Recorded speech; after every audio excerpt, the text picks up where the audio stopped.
biasanya skripsi kita mirip seperti yang di bawah, yang non-imrat ya, karena ada biasanya kajian literaturnya atau kajian teorinya, lalu dari kajian teori itu di sana dijelaskan preview studinya juga ya, mungkin teori-teorinya itu lazim ya. Nah, tetapi untuk disiplin ilmu teknik biasanya itu menggunakan yang imrat ya. Untuk disiplin ilmu lainnya yang terutama mungkin dibangun berbasis hipotesis atau kuantitatif itu sering menggunakan yang non-imrat. Tapi enggak apa, enggak masalah ya. Nanti tinggal Bapak Ibu atau adik mahasiswa, kalau kita ingin mensubmit ke jurnal tertentu, nanti di sana kan ada petunjuk ya, struktur penulisan artikel yang lazim di jurnal yang mereka kelola seperti apa. Kita ikutin ya. Kalau memang dia memiliki literatur review ya kita ikutin ya. Kalau memang dia tidak memiliki literatur review, biasanya literatur review digabung di dalam introduction. Ya memang secara umum lebih kurang sama ya Bapak Ibu ya. Kalau dia memiliki introduction kemudian dilanjutkan dengan literatur review, biasanya di introduction literatur review-nya itu paling sedikit saja secara umum, secara general di state. Nah, tetapi kalau literatur review tidak ada, yang ada hanya introduction, langsung lompat ke metodologi, biasanya introduction-nya itu secara detail menjelaskan tentang riset-riset terdahulu yang terkait dengan penelitian yang sedang kita lakukan. Oke, kita lihat keterkaitan logika ide penelitian yang ada di dalam sebuah struktur artikel ilmiah. Sama sebenarnya dengan skripsi ya Bapak Ibu. Kita lihat ini seperti wadah besar, mengecil, membesar. Deduktif, kemudian kita melakukan secara spesifik, kemudian induktif lagi. Dari fenomena yang besar, kemudian kita ambil sampel, meneliti secara terus-menerus, secara empiris, lalu digeneralisasi. Yang besar itu bicara tentang pentingnya permasalahan yang sedang kita teliti. Makanya pertanyaan pertama di sana, seberapa pentingkah penelitian ini untuk dilakukan? Seberapa penting dilakukan? Yang sebelah kiri dulu kita kaji ya Bapak Ibu. Nah itu harus kita state. Karena mungkin masalah itu sangat penting saat ini. Kalau kita sudah melakukan penelitian, kita harapkan itu menjadi solusi. Misalnya menghasilkan produk tertentu yang menyebabkan efisiensi dan efektivitas kerja industri. Bisa saja. Ya, atau itu merupakan permasalahan yang dihadapi masyarakat saat ini sampai sekarang belum ada solusi.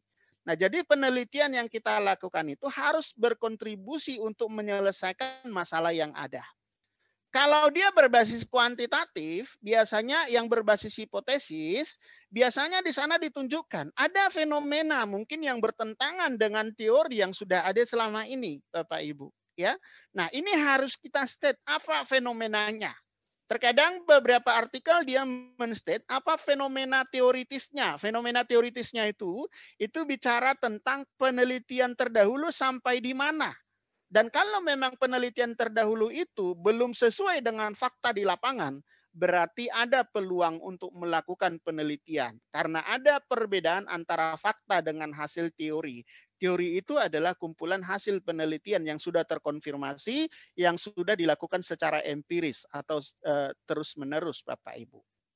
Nah, penelitian yang baik adalah kalau itu menyangkut banyak masalah di masyarakat. Ya, penelitian yang baik itu adalah kalau secara umum memang masyarakat mengalami kendala dengan satu kondisi yang sedang kita amati. Sehingga dari disiplin ilmu kita beranggapan kita bisa meneliti dan bisa memberikan kontribusi untuk menyelesaikan masalah tersebut. Apakah dalam bentuk produk atau dalam bentuk kebijakan. Itu nanti akan kita nyatakan di dalam kesimpulan penelitian kita. Jadi itu merupakan ide yang kita usung atau yang kita bawa dari hasil penelitian kita.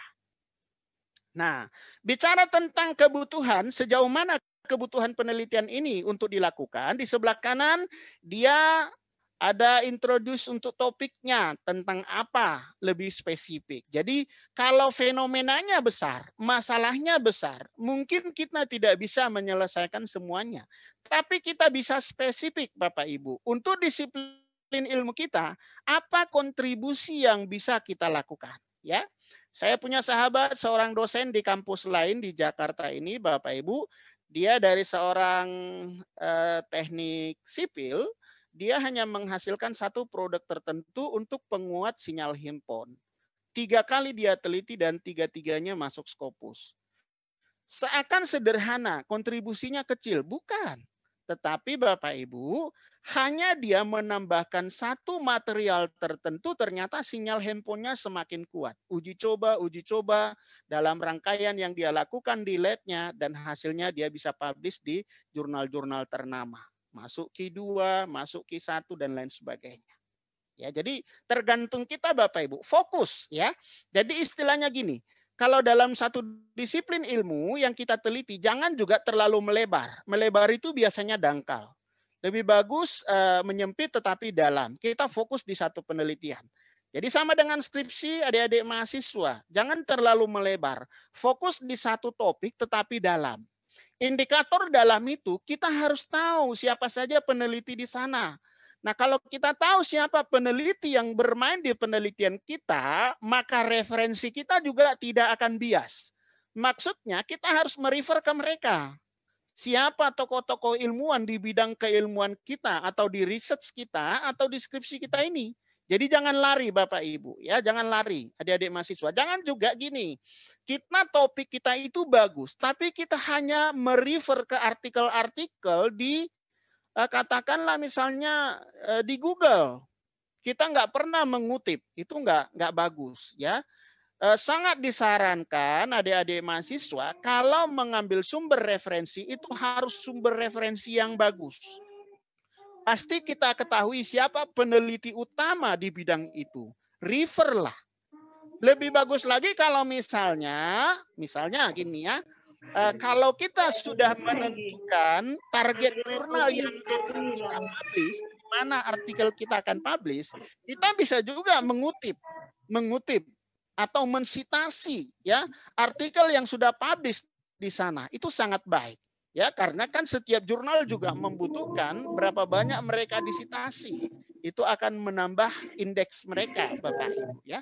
Jadi penting sekali. Jadi ketahuilah kita bermain di riset apa, bidang ilmu kita secara spesifik, kita harus tahu siapa peneliti-peneliti yang bermain di sana. Mulai dari disiplin itu diteliti pertama sekali sampai dengan yang terkini, 2020. Sangat baik Bapak Ibu kalau misalnya katakanlah skripsi tahun 2020 itu mayoritas penelitiannya di sumber referensinya 5 tahun terakhir. Itu sangat baik sekali. Nah, itu adalah tips-tips juga yang membuat jurnal kita itu bisa diterima dengan baik di jurnal-jurnal yang kita target untuk kita tembus. Kemudian ada juga currently published studies-nya. Jadi sampai sekarang penelitian itu udah sampai di mana? Tadi sudah saya katakan di awal introduction, kita harus mengemukakan penelitian terdahulu udah sampai di mana. Lalu kita state lah penelitian kita posisinya di mana, state of the art-nya. Ya, Bapak Ibu. Jadi posisi kita itu adalah meneliti kekosongan yang ada dalam tubuh keilmuan kita itu. Jadi kita berkontribusi untuk membangun usulan kepada manajemen dalam mengelola manajemen, silakan. Ya, kemudian implikasinya di lapangan seperti apa? Implikasinya untuk bidang ilmu kita seperti apa? Ini keterkaitan yang harus kita amati dan juga kita kawal dalam penelitian kita. Fokus dari awal, mulai dari introduction sampai dengan kesimpulan, kita harus fokus.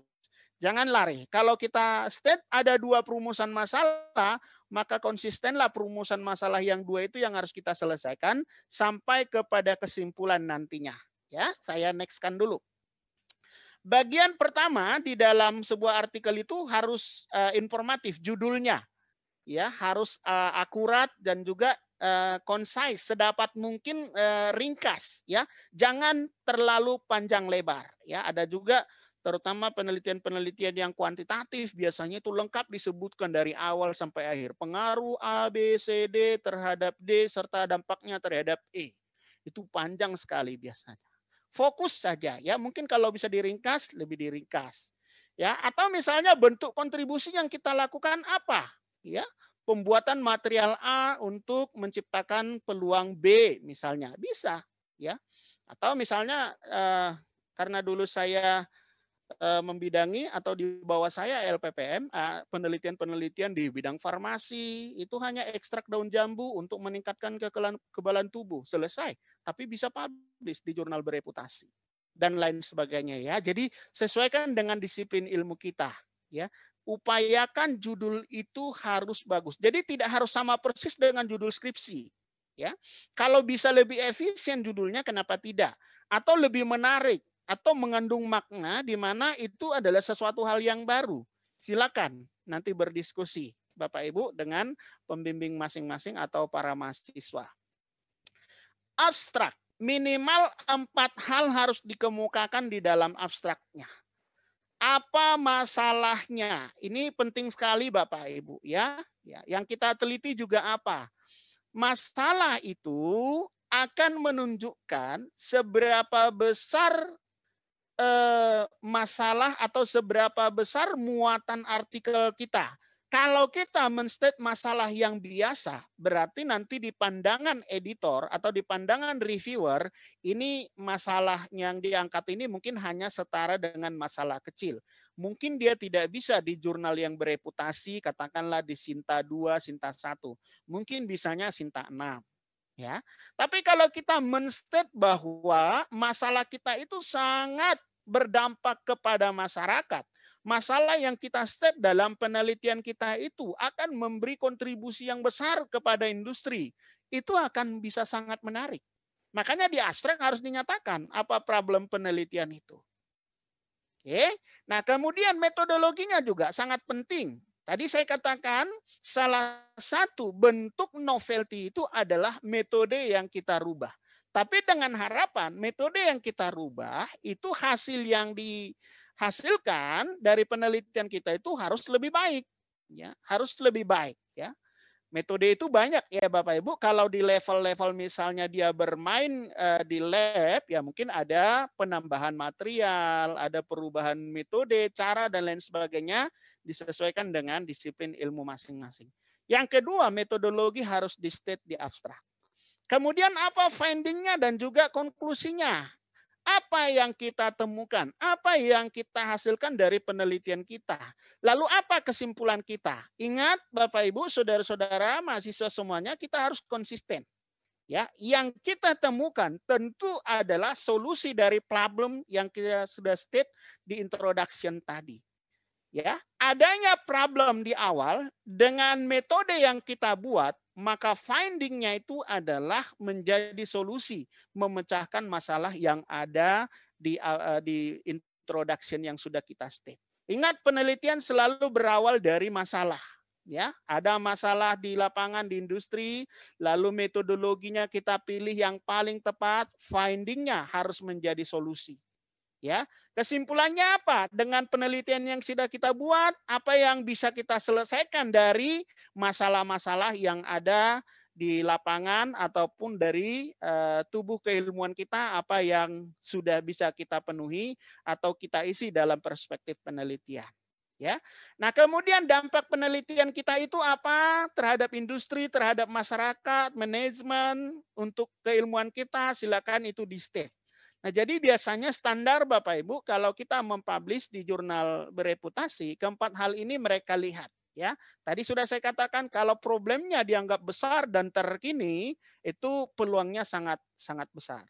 Ya, tetapi nanti ada juga bagian-bagian yang lain yang harus kita perhatikan. Ya, misalnya kita harus memilih jurnal yang sesuai, jangan juga tidak sesuai ya. Ya, disiplin ilmu komputer ya masuklah ke jurnal-jurnal tentang komputer. Jangan juga lari ke bidang ilmu yang lain. Ya, metodologi di state ya untuk menyelesaikan masalah itu apa metode yang kita gunakan. Ya. Kemudian finding, apa temuan yang kita bisa buktikan kontribusinya untuk menyelesaikan masalah yang tadi melalui metode yang kita bawa. Lalu dampaknya terhadap industri, terhadap masyarakat, terhadap disiplin ilmu harus kita state dengan baik, dengan ringkas dan padat di abstrak. Kemudian introduction ya. Nah, problemnya itu harus fokus. Apa yang harus kita selesaikan? Ya, jadi bisa saja Bapak Ibu, mungkin kalau kita katakanlah kalau biasanya dalam dunia penelitian kita itu punya rangka penelitian yang mungkin kita rencanakan untuk kita teliti dalam 5 tahun. Ya, biasanya dalam bentuk fishbone atau tulang ikan. Fishbone, tulang ikan. Ekornya itu tema penelitian kita, kepalanya itu luaran penelitian kita setelah 5 tahun. Mungkin dalam bentuk haki, dalam buku, ya bisa ya, biasanya seperti itu. Nah, kemudian tulang atas, tulang bawah, dari tulang ikan itu adalah topik-topik yang akan kita teliti. Nah, banyak masalah yang mungkin kita state di introduction, tetapi kita harus menyatakan kita fokus di mana. Ya, makanya di sini dikatakan problemnya itu kita harus spesifik. Apa yang mau kita selesaikan? Nah, jadi misalnya ada 3 problem, maka kita selesaikan dulu yang pertama. Makanya untuk menyelesaikan yang pertama itu nanti kita sesuaikanlah dengan metodologinya sehingga findingnya nanti bisa menyelesaikan masalah yang pertama. Masalah yang kedua ya diteliti lagi nanti, ya mungkin dengan penelitian lanjutan atau diteliti oleh teman-teman kita. Artinya gini, dalam tubuh artikel kita itu kita harus men-state apa yang akan kita selesaikan dari dalam penelitian kita ini. Ya. Bagian yang kedua, introduction harus bicara tentang background dan juga literatur review. Ini yang saya katakan tadi. Kalau literatur review dinyatakan dalam introduction secara detail, berarti dia tidak punya bab 2-nya tentang literatur review. Pasti nanti langsung ke metodologi. Seperti itu biasanya ya. Nah, intisari dari background dan juga literatur review ini adalah menceritakan yang tadi. Penelitian tentang ini sudah sampai di mana? Artinya gini, kalau kita fokus pada satu masalah yang akan kita teliti, biasanya kan sudah ada peneliti sebelumnya yang sudah melakukan tentang hal tersebut. Tapi mungkin belum secara spesifik menyelesaikan masalah yang kita state. Disitulah novelty kita, disitulah kebaruan kita. Disitulah posisi kita mengisi kekosongan dari teori yang sudah ada. Teori-teori yang tercipta dari penelitian yang dilakukan secara empiris atau terus-menerus. Nah, ini harus kita ungkapkan posisi penelitian kita di antara literatur review yang ada. State-lah di sana bahwa untuk masalah ini belum dilakukan penelitian. Oleh sebab itu, sangat penting kita untuk meneliti tentang topik ini. Ya. Kemudian yang ketiga, apa yang akan kita kembangkan di sana? Ya, hal-hal yang sangat prinsip itu harus dikemukakan. Ya, kenapa itu sangat penting? Karena itu mungkin menjadi bagian yang sangat penting untuk memberikan solusi kepada masyarakat ataupun industri. Atau mungkin itu bagian penting dari disiplin ilmu kita yang belum diteliti selama ini. Silakan dibuat. Ya, research purpose-nya juga. Apa yang menjadi tujuan penelitian dan metodenya silakan diungkapkan, tetapi ini tidak secara detail. Ya, secara umum saja. Nanti secara detail dia ada di bagian metodenya sendiri. Bagian utama dari setiap artikel itu terdiri dari 4 hal. Ya, di bagian awal di bagian research yang kita lakukan, mendasari untuk tahapan-tahapan yang kita lakukan atau juga mendasari hipotesis yang kita bentuk. Jadi biasanya itu adalah teori besar. Ya, teori besar itu sangat bermanfaat dipakai atau digunakan terutama untuk menyimpulkan satu kesimpulan secara teoritis untuk membentuk sebuah hipotesis, terutama kalau bidang yang kita riset itu masih sedikit penelitinya. Banyak ya Bapak Ibu, apalagi perkembangan sekarang, banyak riset-riset yang mungkin masih sangat baru, topiknya, temanya, ya termasuk work from home, termasuk masalah COVID-19, ya mungkin belum banyak penelitian tentang itu, ya mungkin grand teorinya yang dekat-dekat dengan disiplin ilmu yang sama. Ya. Nah, kemudian eksperimen. Apa yang sudah dilakukan di sana, bagaimana kontribusi kita, ini nanti harus secara jelas. Ya. Yang pasti eksperimen yang kita lakukan itu merupakan bagian dari solusi yang kita tawarkan nanti untuk problem yang sudah di-state di awal. Hasilnya juga harus secara jelas dinyatakan dan konsisten seperti yang saya katakan tadi. Kalau dia memiliki hipotesis, jadi dia harus konsisten mulai dari problem statement, kemudian hipotesisnya, kemudian pembahasannya, kemudian kesimpulannya itu harus konsisten, jangan melebar. Diingat ya Bapak Ibu ya. Nah, kemudian tampilan figur kalau ada dibuat dengan baik. Nah, kadang-kadang kalau ini luaran dari sebuah software, misalnya Bapak Ibu atau adik-adik mahasiswa, misalnya ada figur dibuat luaran itu dari luaran software SPSS misalnya, atau software yang lain, tetapi gambarnya itu kabur, itu nanti masalah biasanya dari pengelola jurnal-jurnal ilmiah, biasanya diminta dibuat ulang. Kalau misalnya adik-adik mahasiswa terbiasa menggunakan multimedia yang lebih bagus, silakan. Ya, misalnya luaran itu diedit pakai Photoshop supaya gambarnya tajam. Nah, itu jauh lebih bagus ya. Terutama luaran-luaran yang dalam bentuk grafik itu dibuat semenarik mungkin ya. Kalau dibuat hanya ala kadarnya, biasanya pengelola jurnal akan menolak hal tersebut. Jadi kadang-kadang itu hal yang sepele tetapi sangat penting ya.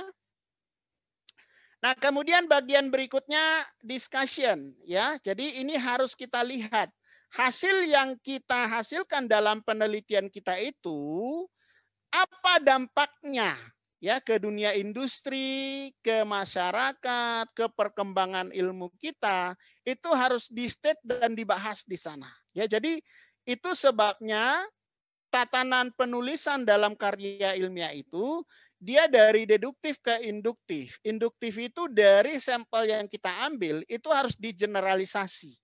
Jadi apa dampak yang lebih luas dari hasil riset kita itu? Itu harus dikemukakan ya. Itu menunjukkan kualitas penelitian kita. Itu menunjukkan kontribusi kita itu tidak hanya sekedar riset, tetapi kita merupakan bagian dari solusi dari masalah yang ada yang sudah di-state di awal. Atau kita bagian dari kontribusi untuk membangun disiplin keilmuan kita untuk menghasilkan katakanlah review study yang mengisi kekosongan-kekosongan penelitian yang sudah ada. Kemudian bandingkan juga penelitian kita ini dengan hasil-hasil riset yang lain, ya. Kontribusi-kontribusi dari riset yang lain. Kalau misalnya kita risetnya itu dalam luarannya itu berbentuk produk, ya kita harus membandingkan ya hasil kita apa keunggulannya dengan yang lainnya.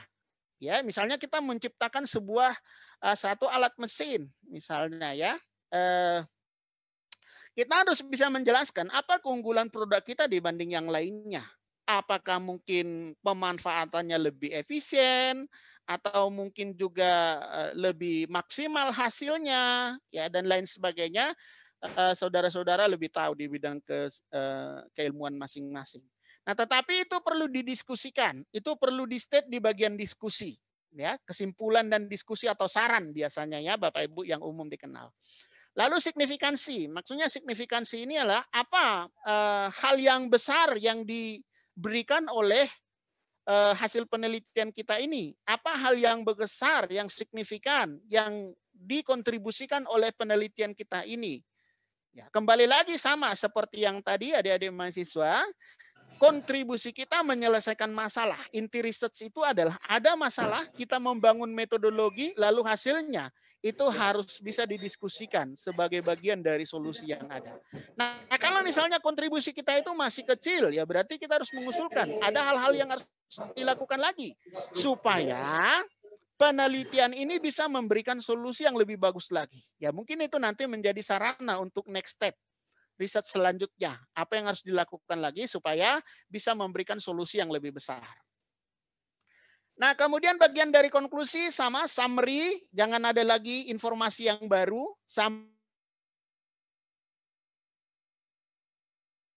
Kalau perumusan masalahnya ada 3, buatlah summary dari 3 perumusan masalah itu. Ya, secara spesifik harus di-state kekuatannya di mana, ya kemudian apa yang menjadi kontribusinya, ya dampak di masa depannya. Ya, kita juga harus bisa memprediksi, terutama kalau untuk hasil-hasil luarannya dalam bentuk produk, ya Bapak Ibu. Ya, jadi kalau kita membuat produk tertentu, bagaimana kemungkinannya di masa yang akan datang, apa yang harus kita kembangkan dan lain sebagainya, silakan di-state di bagian conclusion. Yang penting jangan lari dari tema utama, ya.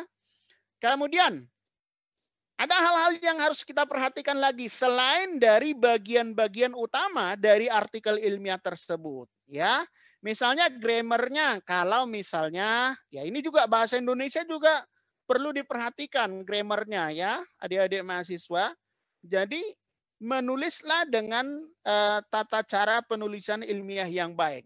Subjeknya mana, predikatnya mana, objek, keterangan dan lain sebagainya, ya. Jangan terlalu panjang. Functionnya juga ininya juga apa namanya tanda baca, penempatan koma di mana, penempatan titik di mana, spellingnya, terminologinya silakan ya. Struktur kalimatnya harus logis ya. Itu harus clear kontennya itu. Apa keunggulan konten kita itu harus dinyatakan secara clear. Kemudian juga apa kelemahannya dan lain sebagainya, penggunaan kata ini kalau berbahasa Inggris ya, di dan dan lain sebagainya ya. Gunakan sedapat mungkin kalimatnya itu singkat supaya terhindar dari kesalahan. Ada juga trik-trik juga ya Bapak Ibu, kalau kita menggunakan misalnya kalau kita sedang mengecek plagiarisme atau similarity-nya ya. Kalau kalimat kita panjang, maka potensi plagiatnya akan semakin besar. Karena beberapa nanti kita lihat beberapa tools yang digunakan untuk memeriksa tingkat plagiasi itu dalam satu kalimat. Misalnya gini, ya Turnitin misalnya ya. Kalau dia menemui ada 3 kata dalam satu kalimat itu sama, maka dianggap itu similarity. Dianggap itu memiliki kesamaan. Dianggap itu mengandung plagiat. Nah, kalau kalimat kita pendek-pendek tetapi jelas, biasanya dampak yang diberikan itu tingkat similarity-nya atau tingkat plagiasi yang